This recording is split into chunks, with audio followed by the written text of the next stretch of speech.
Good afternoon to all of you. आप सभी का बहुत बहुत स्वागत है एडेंकल गेट की तैयारी यूट्यूब चैनल पे। तो कैसे हैं आप सभी लोग?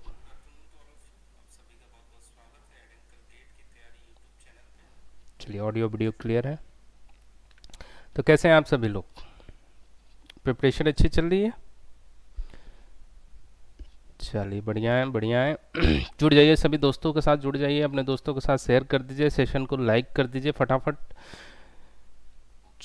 आज हम लोग कवर कर रहे हैं इरिगेशन इंजीनियरिंग में वाटर लॉगिंग आज स्टार्ट करेंगे, बहुत इंपॉर्टेंट। तो आपने सीपेज थ्योरी भी देख लिया, सेडिमेंट ट्रांसपोर्ट मैकेनिज्म भी देख लिया आपने, उसके पहले के 3 यूनिट भी देख लिया आपने। Introduction of irrigation, water requirements of crops, canal irrigation system, canal की डिज़ाइन तक कर लिया आपने। अब कैनाल की डिज़ाइन करने के बाद कुछ दिक्कतें आ रही हैं, लैंड में आ सकती हैं, कैनाल में आ सकती हैं। उन दिक्कतों को हम लोग समझ रहे हैं और धीरे धीरे करके सॉल्व कर रहे हैं। जैसे कैनाल में सेडिमेंट ट्रांसपोर्ट हो रहा था, उस वजह से इरोजन हो रहा था, स्कोरिंग हो रहा था, उससे बचने का तरीका मैंने आपको बताया। फिर आपको मैंने बताया कि सीपेज हो रहा है, वाटर सीप करके नीचे जा रहा है, हाइड्रोलिक स्ट्रक्चर के फेल होने के चांसेस हैं, तो उनसे बचने का तरीका बताया आपको। थ्योरी बताई मैंने कि ब्लेक्स हैं, लेन वेटेड हैं और खोसला थ्योरी है, इनका यूज़ करके आप बच सकते हैं। फिर आज मैं एक प्रॉब्लम डिस्कस करने जा रहा हूँ, वो क्या है? Water logging. तो आज हम लोग क्या डिस्कस करेंगे? वाटर लॉगिंग क्या है, वाटर लॉगिंग होने से क्या नुकसान होते हैं आपको, और कैसे इससे बचा जाए। यही सारी बातें आपको वाटर लॉगिंग में देखनी है। So my name is Ravi Pratap Rao and I have more than 6 years of teaching experience, और मैं यहाँ पे इरिगेशन इंजीनियरिंग कवर कर रहा हूँ, जिसके अंदर वाटर लॉगिंग चैप्टर आज होगा। इसका जो सब टॉपिक है रिक्लेमेशन ऑफ सैलिन सॉइल, इसको कवर करने की कोशिश करेंगे हम लोग। तो आइए अपने टाइम को वेस्ट न करते हुए सीधे स्टार्ट करते हैं अपने सेशन को। चलिए देखिए, व्हाट इज वाटर लॉगिंग। सही है सब? कोई दिक्कत समस्या? चलिए ठीक है। वाटर लॉगिंग क्या होता है दोस्त? थोड़ा बहुत तो हमने डिस्कस कर रखा है, फर्स्ट चैप्टर में मैंने बातें बता रखी थी आपको। क्या बातें बता रखी थी, थोड़ा याद दिलाता हूँ आपको। कोई लैंड है, लैंड के अंदर क्रॉप लगाए गए हैं। क्रॉप जब लगाए गए हैं तो वो फील्ड में जब पानी आप देंगे तो वो पानी क्रॉप जो है यूज़ करेगा, यूटिलाइज करेगा। वो पानी कहाँ जाता है दोस्त? रूट जोन में जाता है। लेकिन अगर पूरा का पूरा रूट जोन पानी से ही भर दोगे आप, पूरा रूट जोन पानी से भर दिया आपने, तो जो पोर्स होते हैं, वॉइड्स होते हैं, वो चोक हो जाते हैं, भर जाते हैं। जब वो भर जाएंगे पानी के द्वारा ही, तो उनको एयर यानी ऑक्सीजन लेने के लिए जगह नहीं मिलेगा, जिस वजह से ऑस्मोटिक एक्टिविटी क्या हो जाती है? वो रिड्यूस हो जाती है। जब ऑस्मोटिक एक्टिविटी रिड्यूस हो जाएगी तो प्लांट का ग्रोथ प्रॉपर नहीं हो पाएगा, जिस वजह से क्रॉप यील्ड तक नहीं पहुंच पाएगा, यानी अपने जो मैक्सिमम प्रोडक्शन करना चाहिए वो मैक्सिमम प्रोडक्शन क्रॉप आपको नहीं दे पाएगा, जिस वजह से प्रोडक्टिविटी यील्ड क्या हो जाती है? रिड्यूस हो जाती है। ठीक है, बात समझ में आया वाटर लॉगिंग का? लेकिन यहीं तक समस्या नहीं है, समस्या और समझिएगा ज़रा, बहुत ओवरव्यू दे रहा हूँ आपको मैं। यहीं तक समस्या नहीं है। जब पानी आप एक्सेस दे रहे हैं तो पोर्स तो चोक हो जा रहे हैं, ऑक्सीजन तो मिल नहीं रहा है। अच्छा, एक चीज़ और है, ऑक्सीजन नहीं मिल रहा है, और जब ऑक्सीजन नहीं मिलता है तो जो प्लांट होते हैं वो जनरली क्या करते हैं? एनपीएस इनको कन्वर्ट करते हैं, ऑक्सीजन के प्रेजेंस में होता है, एरोबिक होता है, ये ऑक्सीडेशन होता है। तो एनपीएस कन्वर्ट होते हैं नाइट्रेस, फॉस्फेट, सल्फेट में, और इसी फॉर्म में प्लांट उनको कंज्यूम करता है। नहीं बोलते हैं लोग कि ये इसमें खेती कर रहा हूँ ढंग से हो नहीं रहा है, तो कह रहे हैं यूरिया डालो, फर्टिलाइज़र डालो। तो क्या करते हो? फर्टिलाइज़र ला कर डालते हो, क्या होता है उसमें? नाइट्रोजन वगैरह ही तो होता है। तो क्या वो नाइट्रोजन प्लांट सीधे यूज़ करता है? नहीं, वो नाइट्रोजन ऑक्सीजन के प्रेजेंस में कन्वर्ट होता है नाइट्रेट के फॉर्म में, और वही नाइट्रेट यूज करता है कौन? प्लांट। तो जब ऑक्सीजन ही नहीं रहेगा, क्यों ऑक्सीजन नहीं रहेगा? क्योंकि आपने फ्लडिंग कर दी पूरे फील्ड की, जिस वजह से वाटर लॉगिंग हो गया, जगह ही नहीं बचा प्लांट के ऑक्सीजन के लेने के लिए। तो जिस वजह से वो नाइट्रोजन नाइट्रेट में कन्वर्ट नहीं होगा, प्लांट कंज्यूम नहीं कर पाएगा, जिस वजह से ग्रोथ उसका क्या हो जाएगा? रिड्यूस हो जाएगा। बहुत सिंपल तरीके से मैंने आपको बताया। ये तो समस्या हुई। अब इस समस्या को और अच्छे से समझे हम तो क्या होगा? वाटर लॉगिंग अगर कर रहे हैं, पूरा पानी से भर दे रहे हैं, तो जो रूट जोन में क्या होते हैं, जो सॉल्ट होते हैं, मैंने बताया था आपको फर्स्ट चैप्टर में, सॉल्ट भी आते हैं पानी के साथ, जो नीचे बैठ जाते हैं, रूट जोन में चले जाते हैं, वो प्लांट थोड़ी ना यूज़ करेगा, वो सॉल्ट धीरे धीरे बढ़ने लग जाएंगे। बहुत ज़्यादा आप पानी के साथ सॉल्ट आ रहा है तो सॉल्ट उसमें ज़्यादा हो जाएंगे। अगर आपने वाटर लॉगिंग कर दिया तो वही सॉल्ट धीरे धीरे कहाँ जाएंगे, वाटर के सरफेस पे ऊपर आ जाएंगे। और वाटर का सरफेस कहाँ है, सॉइल के लेयर के ऊपर आ गया, क्योंकि पूरा पानी से भर दिया आपने, तो वो ऊपर आ गया। और उस ऊपर जो आ गया वो एक सॉल्ट का लेयर बना देता है, सॉल्ट का लेयर बना देता है, और उसे ही क्या बोलते हैं आप, इफ्लोरोसेंस। और उस सॉइल को क्या बोला जाता है, सैलीन सॉइल। अब उस सॉइल के ऊपर कुछ ग्रो कराना चाहेंगे तो जल्दी ग्रो नहीं होगा।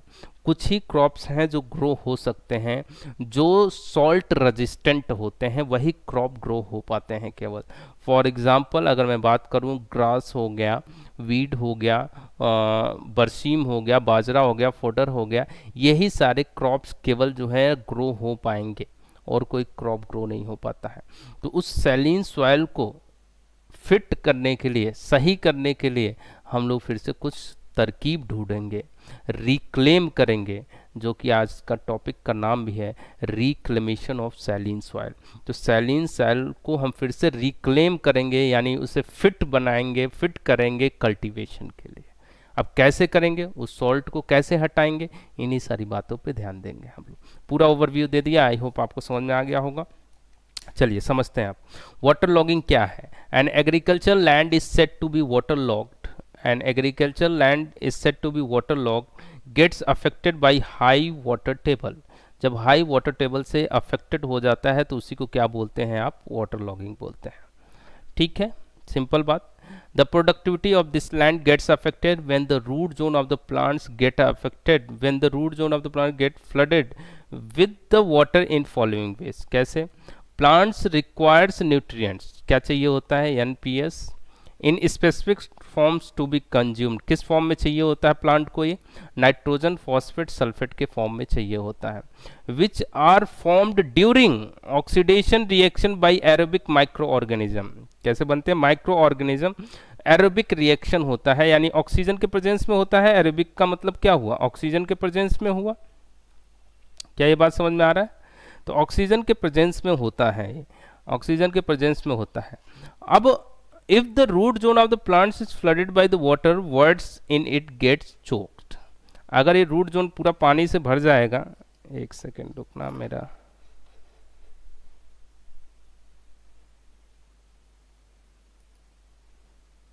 ठीक, अगर रूट जोन पूरा पानी से भर जाएगा तो वहां पे क्या होगा, वहाँ पे क्या होगा, ऑक्सीजन नहीं अवेलेबल होगा। जब ऑक्सीजन नहीं होगा तो ये इस फॉर्म में कन्वर्ट नहीं हो पाएगा, इस फॉर्म में कन्वर्ट नहीं हो पाएगा तो अल्टीमेटली ये ग्रोथ ऑफ प्लांट को क्या करेगा, अफेक्ट करेगा। ठीक है, ये बात समझ में आ गई, सिंपल सी बात थी ये। चलो next point, certain water logging plant like grass, weed, ये सारे जो हैं, ग्रास वीड के बाद और भी लिख सकते हैं आप, बरसीम, बाजरा, ये सारे क्रॉप जो हैं वाटर लॉगिंग प्लांट हैं, यानी इन जगहों पे भी ग्रो कर जाते हैं जहाँ पे वाटर इकट्ठा हुआ है या सॉल्ट है, तो उन जगहों पे भी ग्रो कर जाते हैं। ये सॉल्ट, देखो जब भी वाटर लॉगिंग होगी सैलिनिटी आएगी ही आएगी, क्योंकि हमेशा सॉइल में सॉल्ट तो रहते ही हैं, पानी के थ्रू या सॉइल के थ्रू कहीं से भी आएंगे। और जब पानी इकट्ठा हो गया तो वही सॉल्ट क्या हो जाते हैं, ऊपर आ जाते हैं, सॉइल के लेयर के ऊपर आ जाते हैं। यानी water log also leads to salinity, salinity तो आएगी ही आएगी। और ये चीज़ मैंने फर्स्ट चैप्टर में इसीलिए डिस्कस भी किया था, बोला था आपसे कि जब भी वाटर लॉगिंग होगा सॉल्ट भी आएंगे, यानी दोनों का जो प्रोसेस होगा, दोनों से बचने का तरीका जो होगा वो एक ही होगा, दैट इज लीचिंग। चलो, तो अब वाटर लॉगिंग के कॉजेज क्या क्या होते हैं, इस बात को जान लेते हैं। क्यों वाटर लॉगिंग हो सकता है, पानी इकट्ठा आपके फील्ड में क्यों हो सकता है, बहुत सिंपल सी बात है, over and intensive irrigation. Intensive irrigation और एक्सटेंसिव इरिगेशन में डिफरेंस क्या होता है, इंटेंसिव का मतलब होता है जल्दी जल्दी इरिगेशन करना, एक्सटेंसिव कुछ लंबे समय के अंतराल पे इरिगेशन करना। तो अगर आप ज़्यादा इरिगेशन करेंगे और जल्दी जल्दी इरिगेशन करेंगे तो ऑब्वियस सी बात है फील्ड में पानी इकट्ठा होगा, और उसे ही क्या बोलेंगे आप, वाटर लॉगिंग बोलेंगे। और क्या कॉजेज हो सकते हैं, seepage of water from the adjoining highlands and canals. ये जो आपके कैनाल्स होते हैं इनके द्वारा पानी सीप करके फील्ड में पहुंच जा रहा है, बगल में फील्ड है आपका, वहाँ पे बार बार पहुंच जा रहा है, तो उससे की वजह से वाटर लॉगिंग हो सकता है। नेक्स्ट क्या है, इम्परवियस ऑब्स्ट्रक्शन।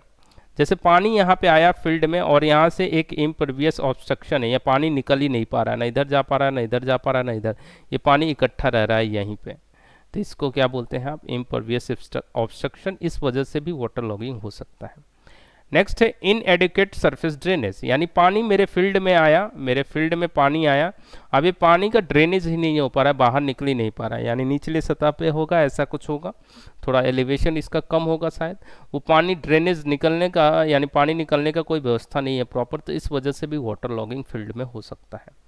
नेक्स्ट क्या रीज़न हो सकता है, एक्सेसिव रेनफॉल, ज़्यादा बारिश हो गई, जो कि आजकल आप देख भी रहे हैं, तो उस वजह से भी फील्ड में ज़्यादा पानी इकट्ठा हो सकता है। नेक्स्ट इरेगुलर और फ्लैट टोपोग्राफी, टोपोग्राफी अगर इरेगुलर है या फ्लैट है तो उस वजह से भी पानी इकट्ठा हो सकता है। तो ये तो कॉजेज हैं, सिंपल वाटर लॉगिंग के कॉजेज कैसे हो सकते हैं।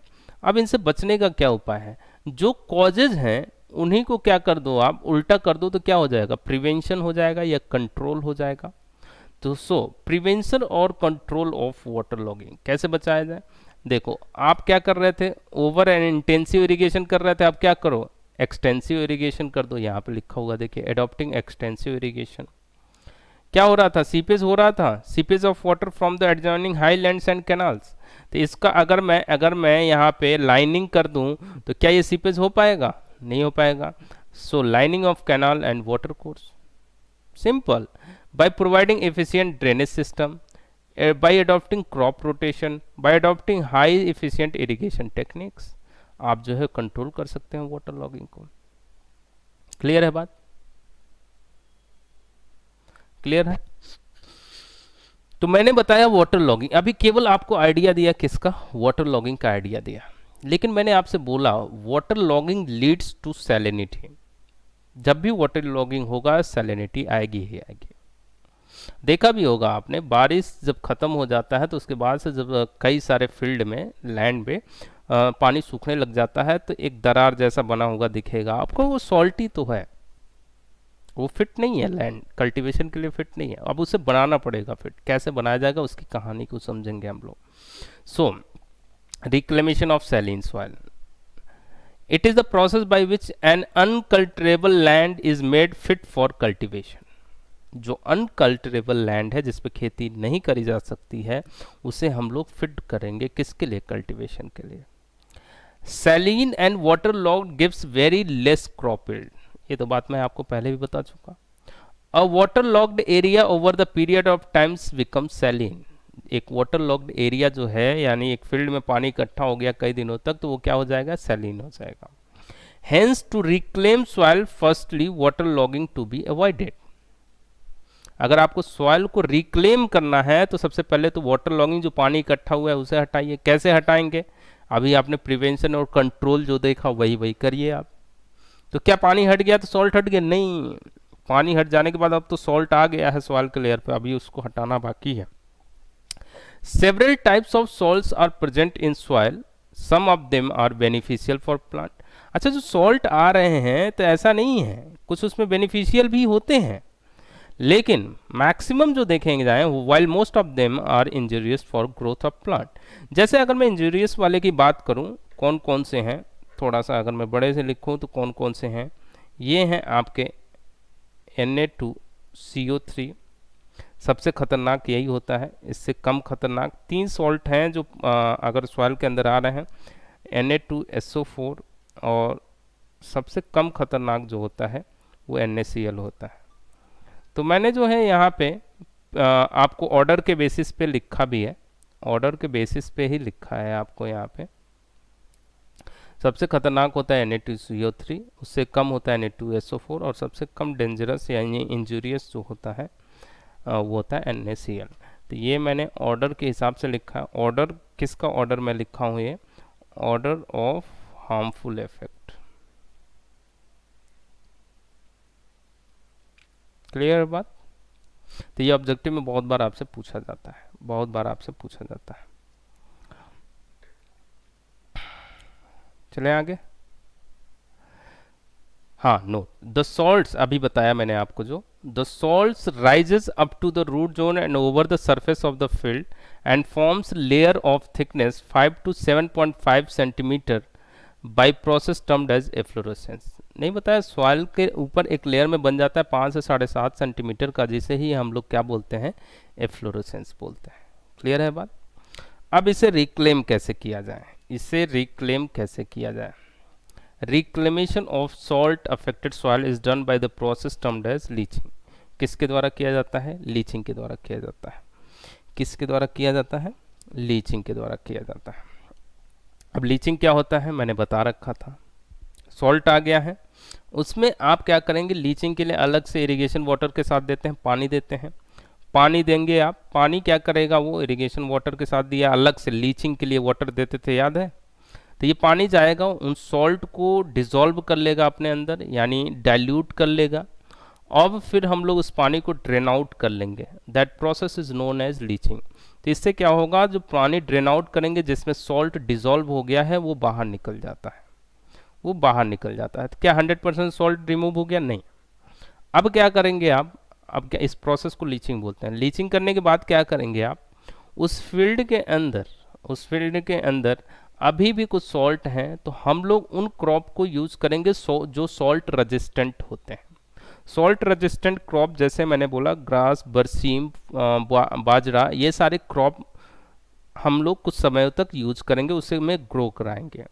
अब ये सॉल्ट को रजिस्ट भी करते रहेंगे, और ये जो प्रोसेस है लीचिंग वो कंटिन्यूअस करते रहेंगे, जिस वजह से आपका कुछ समय बाद वो सारा का सारा सॉल्ट रिमूव हो जाएगा, तब आप नॉर्मल क्रॉप यूज कर सकते हैं। क्लियर है, इतनी बातें समझ में आ रही हैं, इतनी बातें समझ में आ रही हैं। अब देखिए बात को, मैंने आपको फर्स्ट चैप्टर में बताया था, आपके वाटर के थ्रू जब सॉल्ट फील्ड में पहुंच रहा है तो दो तरीके बताए थे मैंने। एक जिप्सम को ऐड करना भी बताया था, कि जिप्सम को ऐड करके भी आप इसको कंट्रोल कर सकते हैं, लेकिन वो ज़्यादा इफेक्टिव तरीका नहीं होता है। मेन जो इफेक्टिव तरीका जो होता है वो कौन सा होता है, लीचिंग होता है, ये मैंने बताया था। तो लीचिंग तो मैंने डिस्कस कर लिया आपसे। जिप्सम से कैसे कंट्रोल होगा ये चीज़ देखिए ज़रा, मैंने बोला था कि वाटर लॉगिंग में आपको बताऊंगा। देखिए, अगर आप सॉइल के अंदर जो जिसके अंदर सॉल्ट है उसमें अगर आप जिप्सम ऐड करेंगे तो उसमें कौन सा सॉल्ट ज़्यादा खतरनाक होता है, Na2CO3। Na2CO3 यही था, सबसे ज़्यादा हार्मफुल होता है। तो ये क्या करेगा, Na2CO3 जो जिप्सम मिलता है, जिप्सम को फॉर्मूला बताओ, CaSO4, ये इसके साथ रिएक्ट करके क्या बना देता है, Na2SO4 बना देता है। अब Na2SO4 जो बनाया ये भी देखो हार्मफुल है, लेकिन वो Na2CO3 के कंपैरिजन में थोड़ा कम हार्मफुल है। ये भी सॉल्ट ही बना, लेकिन ये क्या है, थोड़ा सा लेस हार्मफुल है। इसीलिए मैं बोला था जिप्सम ऐड करना ज़्यादा इफेक्टिव मेथड नहीं है। क्यों नहीं है, क्योंकि जिप्सम को ऐड करने पे थोड़ा सा जो अफेक्ट है वो बस कम कर देगा, ये कुछ खास काम नहीं किया। जो सॉल्ट Na2CO3 था वो उसका अफेक्ट ज़्यादा था, अब इसको क्या कर दिया इसने, Na2SO4 में कन्वर्ट कर दिया, जिस वजह से इसका अफेक्ट क्या हो गया, रिड्यूस हो गया। तो ये काम होता है जिप्सम का। लीचिंग का जो मेन काम क्या होता है, कोई भी सॉल्ट हो उनको डिसॉल्व करेगा, उन्हें बाहर निकालेगा, तब तक कुछ सालों तक, कुछ सालों नहीं, 1 से 2 सीजन तक आप लोगों को क्या करना पड़ेगा, फोडर, बाजरा ये सारे यूज़ करने होंगे, सॉल्ट रेजिस्टेंट होते हैं, तब जाकर के जो फिट हो जाएगा फिर नॉर्मल क्रॉप यूज करिए। समझ में आ गई बात। तो जिप्सम को ऐड करने का मतलब बता दिया आपको, लीचिंग का मतलब बता दिया आपको, लीचिंग का मतलब बता दिया आपको। अब बात समझिए ज़रा, सॉल्ट को रिमूव करना आ गया। अब आपके दिमाग में क्या आएगा कि सर आपने लीचिंग के लिए क्या बताया, पानी ऐड करना। इस पॉइंट को लिख देता हूँ, थोड़ा इंपॉर्टेंट है इसलिए इस पॉइंट को लिख देता हूँ मैं। In this process, leaching process में क्या होता है, in this process land is flooded with water, land is flooded with water, land is flooded with water which salts present in soil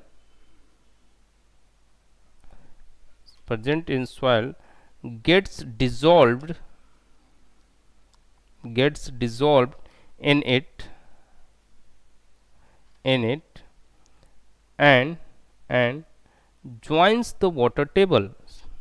लेकिन सारे वाटर टेबल को ज्वाइन नहीं करते हैं. ज्वाइंस द वाटर टेबल, कुछ पानी तो वाटर टेबल को ज्वाइन कर लेंगे, और drainage system,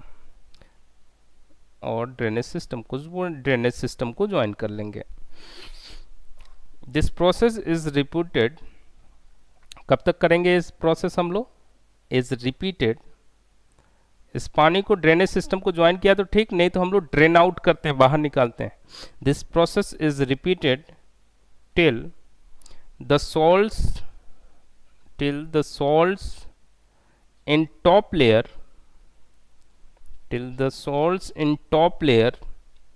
of land reduced up to an extent.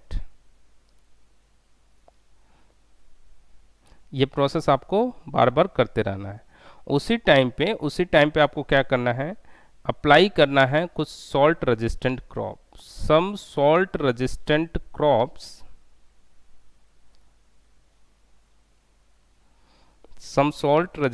Crops कौन कौन से थे? लाइक फोडर, बाजरा, बरसीम एटसेट्रा. इनको आपको अप्लाई करना है. ठीक है बात. अब एक बात आपके दिमाग में शायद आई कि आप तो बोले थे लीचिंग के लिए अलग से वाटर देंगे. अब लीचिंग के लिए मैं कितना वाटर दूं? इरिगेशन वाटर में तो आपने कैलकुलेट कर लिया है वाटर रिक्वायरमेंट्स ऑफ क्रॉप्स में कि अगर किसी क्रॉप को इतना वाटर चाहिए वो तो इरिगेशन के थ्रू दे दोगे, उसी के हिसाब से कैनाल की डिज़ाइन भी कर लोगे आप. लेकिन लीचिंग के लिए भी वाटर आपको पता होना चाहिए. That is leaching water requirements. तो लीचिंग वाटर रिक्वायरमेंट्स आपको कल के क्लास में बताऊंगा. उससे पहले एक चीज़ जानिए, लीचिंग वाटर रिक्वायरमेंट से ऑब्जेक्टिव बहुत ज़्यादा पूछा जाता है. लीचिंग के लिए कितना वाटर चाहिए उसको कैलकुलेट करना आपको कल सिखाऊंगा मैं.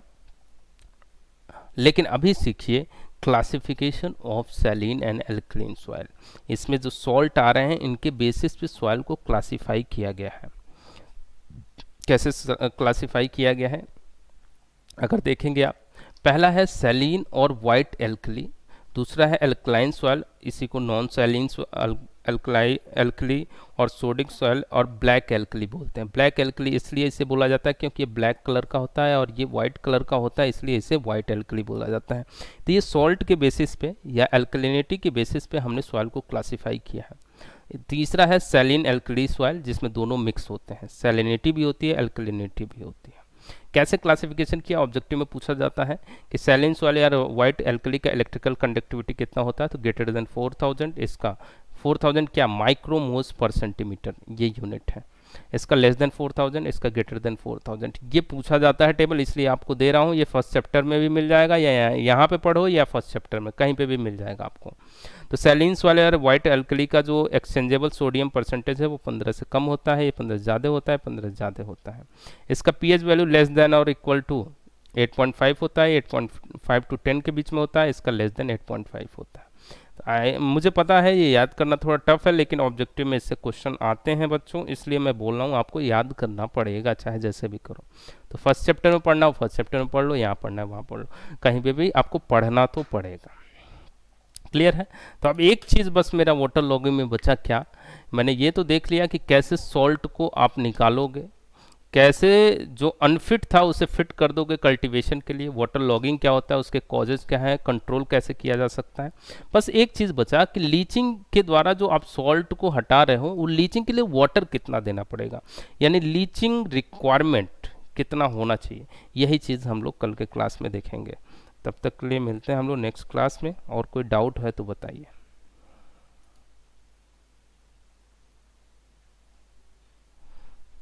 चलिए, नहीं है कोई डाउट तो बस ध्यान रखेंगे आप. ये गेट की तैयारी टेलीग्राम चैनल है जिसका लिंक आपको डिस्क्रिप्शन में मिल जाएगा, और ये आपका यूट्यूब चैनल है, इसे सब्सक्राइब करिए. ऐसे ही और वीडियोस आसान भाषा में समझने के लिए, बहुत आसान भाषा में मैंने समझाया, आई होप सबको समझ में भी आ गया होगा. अपने दोस्तों के साथ शेयर करिए. तो और ढेर सारी वीडियोस के लिए बने रहिए गेट की तैयारी यूट्यूब चैनल के साथ. मिलते हैं हम लोग नेक्स्ट वीडियो में. तब तक के लिए thank you so much, bye bye, जय हिंद।